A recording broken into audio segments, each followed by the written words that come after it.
Hoje, o que a gente vai fazer aqui é uma espécie de julgamento. Só que não é um julgamento qualquer. O réu é um deus. E o tribunal é a própria arquitetura moral do inferno de Dante. O caso em questão, a serpente estática. E a questão que fica é essa. Como é que se julga uma entidade que prendeu o universo inteiro simplesmente por tédio? Isso não é um crime comum, não é motivado por paixão ou ganância. É uma transgressão cósmica que nasceu de um cansaço de existir. Como é que a justiça, mesmo a justiça infernal, consegue dar conta de um pecado desse tamanho? Vamos conhecer o réu Mercúrios. Ele não é um homem nem um demônio. Ele é a própria personificação do eterno retorno. Pensa numa consciência que viveu a mesma história, de novo, e de novo, e de novo, por um tempo que a gente nem consegue imaginar, a ponto de toda a existência virar uma peça de teatro chata e previsível. E qual é o maior desejo de um ser que sabe de tudo? A única coisa que ele não conhece: o próprio fim. Se libertar desse ciclo infinito, todas as suas manipulações, todas as atrocidades, tudo leva para um único ponto: planejar a própria morte. E isso nos leva direto ao perfil do crime dele. Não é assassinato, não é roubo. Na essência, o que temos aqui é uma tirania de escala cósmica. Ele subjugou a realidade inteira só para satisfazer a própria vontade. A vontade de um ser entediado. E a ficha corrida dele é bem extensa, viu? Atravessa história. Ele orquestrou a Segunda Guerra Mundial não por ideologia, mas para colher almas como se fossem combustível. Enganou o amigo mais próximo, Reinhard, para que ele virasse a arma do seu próprio suicídio. Usurpou o papel de Deus, prendendo um número incontável de almas num ciclo de sofrimento eterno. E aqui na Terra, ele ainda assumiu as identidades de Cagliostro e Nostradamus para manipular a história a seu favor. Bom, com um currículo desses, a primeira parada no inferno de Dante parece meio óbvia, né? O sétimo círculo, junto com os tiranos e assassinos. Afinal, ele é responsável por um genocídio em escala global. Só que a lei de Dante é muito precisa sobre a intenção por trás do ato. A violência de Mercúrio não era o objetivo final.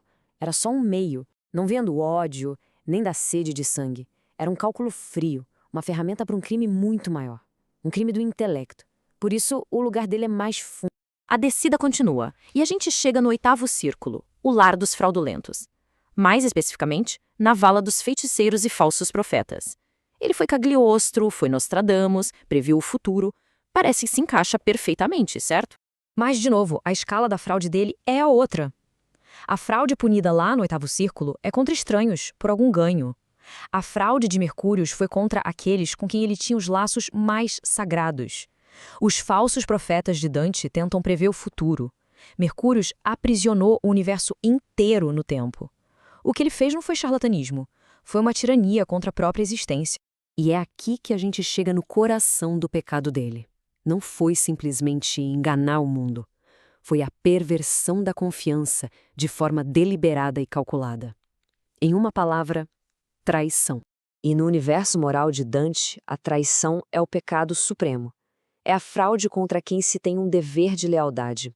É a negação do amor, o pecado que justifica o castigo mais profundo e frio do inferno, o nono círculo.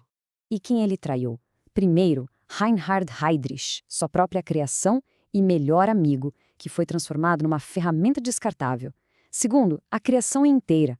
Como Deus, ele tinha um dever de cuidar das almas, mas em vez disso, aprisionou todas num ciclo de dor por puro egoísmo. E por fim, ao usurpar o trono, ele trai o benfeitor supremo da existência. Então, o veredito é claro. O destino final dele é o nono círculo. E não qualquer lugar, mas o seu centro mais profundo, a zona de Judeca, reservada para aqueles que traíram seus mestres e benfeitores. A companhia eterna dele, Judas, Brutus e o próprio Lúcifer. Mas qual seria a punição ideal para ele? Não é só sobre dor, é sobre justiça poética.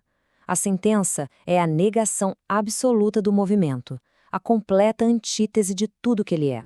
A ironia do castigo é perfeita. O Deus do tempo cíclico, a entidade do eterno retorno que odiava tanto a repetição, agora está condenado à estagnação final.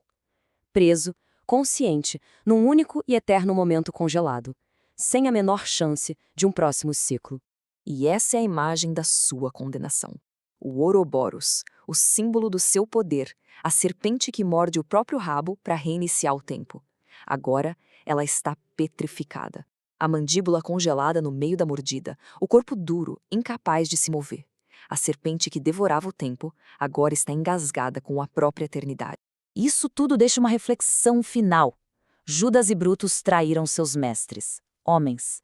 Mercúrio traiu a própria estrutura da existência. Fica a pergunta: o que é então a traição suprema? Se rebelar contra um rei ou se rebelar contra a própria realidade?